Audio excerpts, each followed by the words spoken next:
44 seconds for 2 logos, which, with these 2 studios, is par for the course. Still simple as hell. Castle, lamp lettering, boom. You're done in 10 seconds if you have no ego. Nice, narrow. Can I? Discount Arya Stark. A beau, Fergus. She's a lady.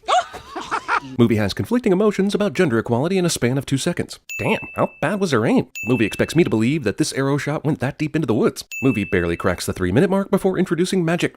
F***ing magic. The lord of all movie ex machinas. Follow me now, child, and your mother will become a bear later. Will-o'-the-wisp Reese's Pieces. You know, some say that will-o'-the-wisps lead you to your fate. Others say they just waste your time, making you prance wildly around the forest, but everyone agrees that they exist, which is some bull.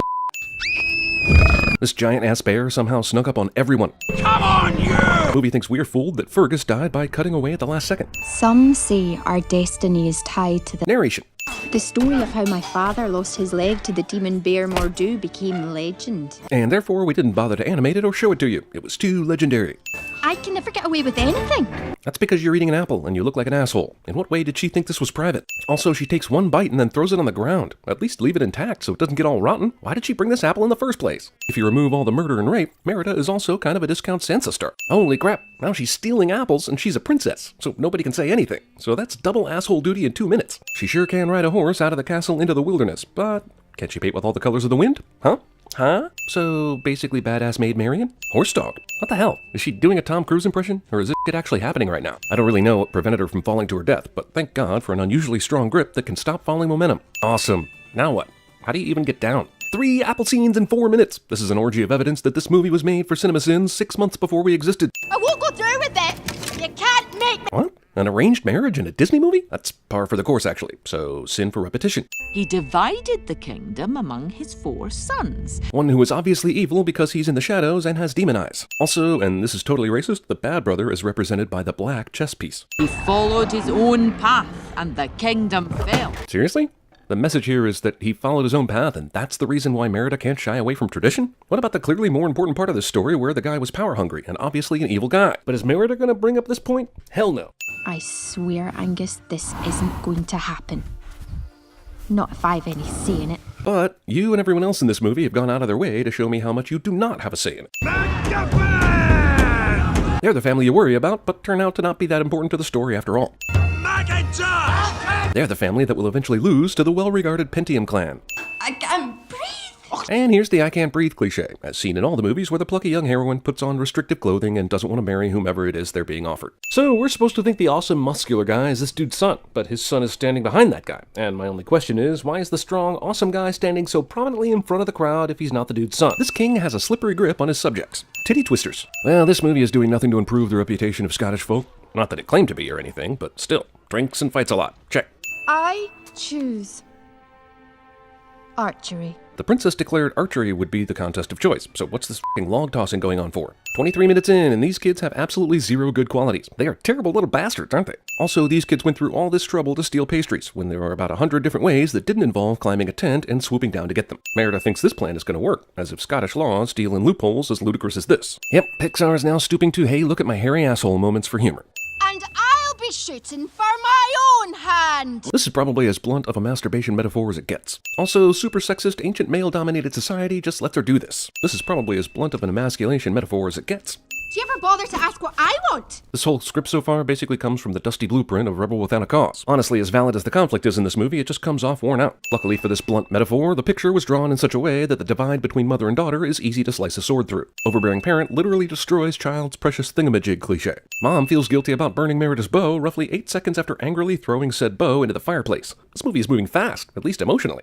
Try and keep up, okay? How is the recent betrothed and sobbing princess allowed to leave the castle without anyone trying to stop her or telling her dad or even making written note of her exit? Discount Stonehenge. These bright blue forest lights are basically Merida's video game prompts. Also, this is some air traffic controller type magic lighting. The magic behind this must be half GPS. Apparently Merida has never heard the story of the big bad wolf. Also, discount power pellets. Without any evidence or proof, Merida keeps following these things deeper and deeper into the creepy forest.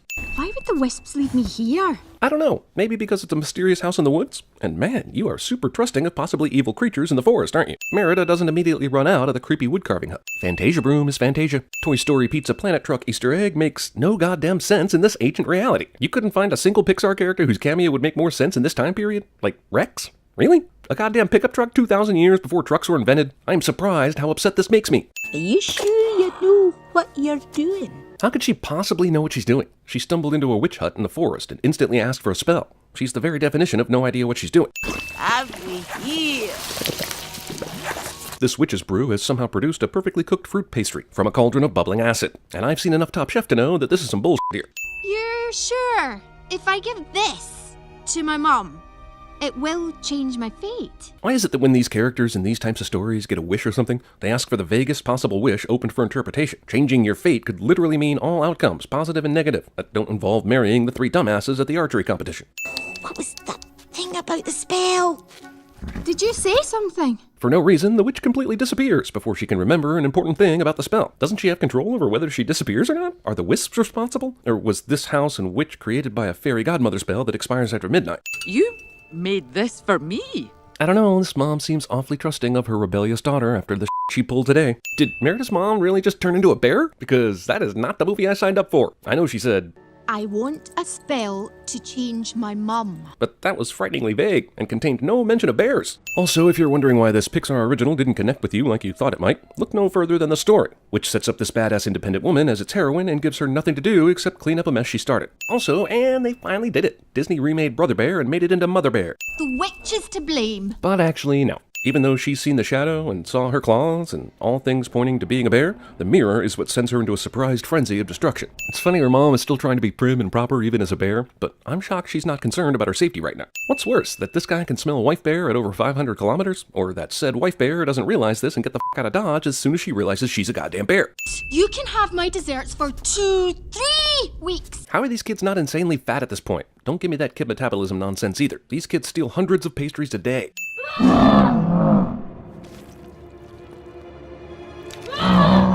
The idea that a bear growl can be made this way, and a chicken on a stick even comes close to looking like the shadow of a bear. Talk to the bear hand. I can't believe it. I found it. I can't either, since this stupid place disappeared completely in the last scene, and now it's reappeared for no reason other than to give you hope.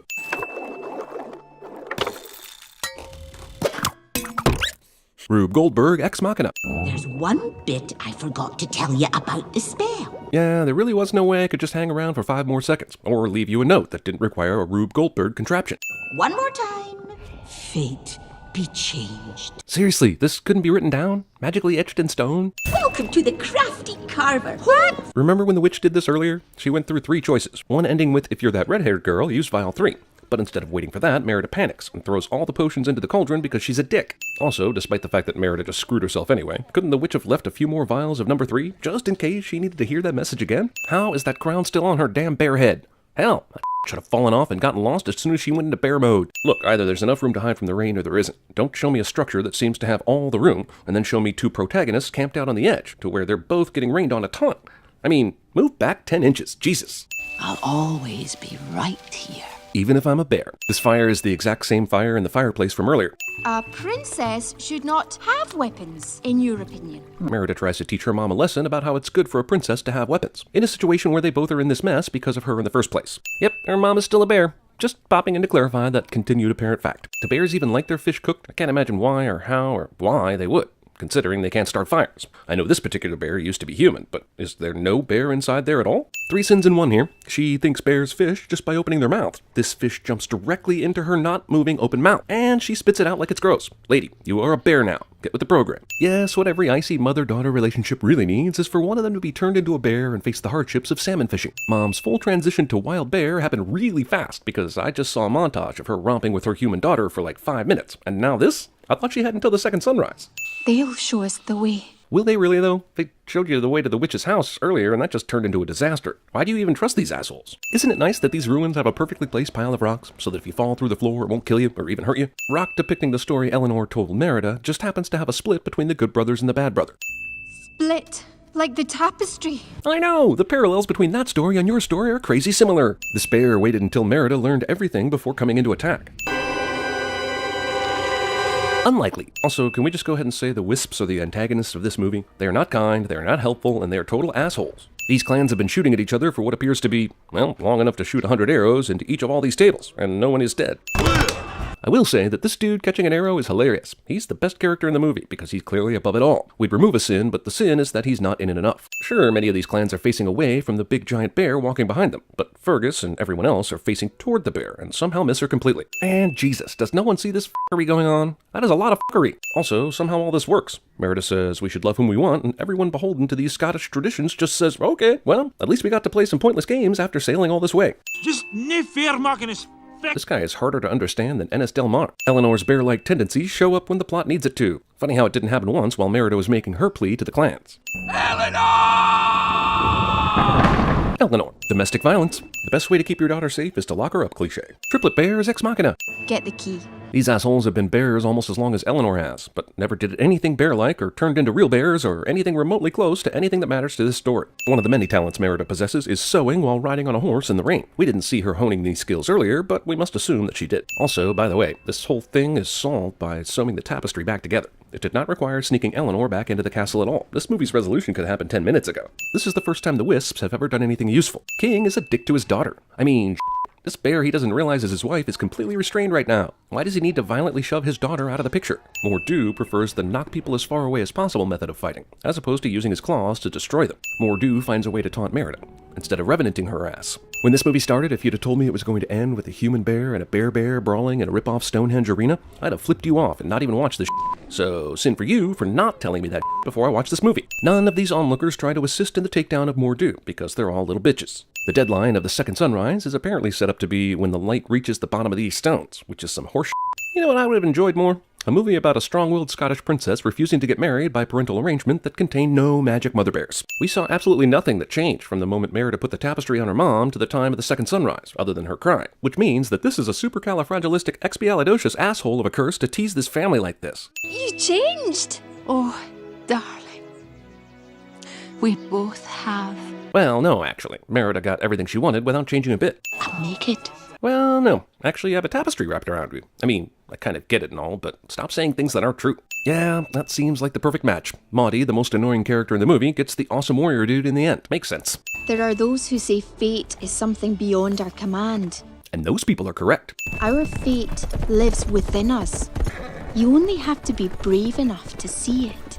You can't sneak a roll credits past me, assholes. Also, I guess she was indeed brave, but that doesn't mean you didn't steal this title from Braveheart, which was also about Scottish people fighting for freedom, and whose hero's mom memorably turned into a bear, if you remember. So chew on that, you thieving jerks. This wisp is still an asshole.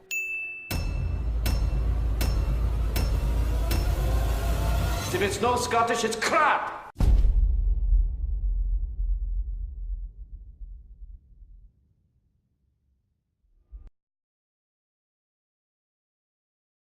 I bring you peace. I bring you love.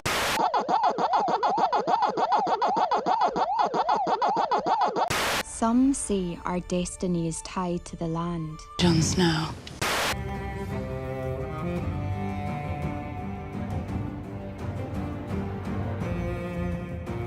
How do you solve a problem like Maria? How do you catch a cloud and pin it down?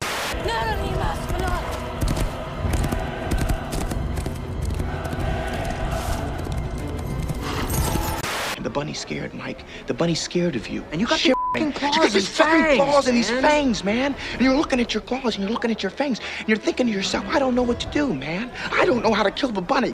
They can afford timeout, for this is the fishing season. All they have to do is wait. I saw him, Gandalf, from out of the darkness. The necromancer has come.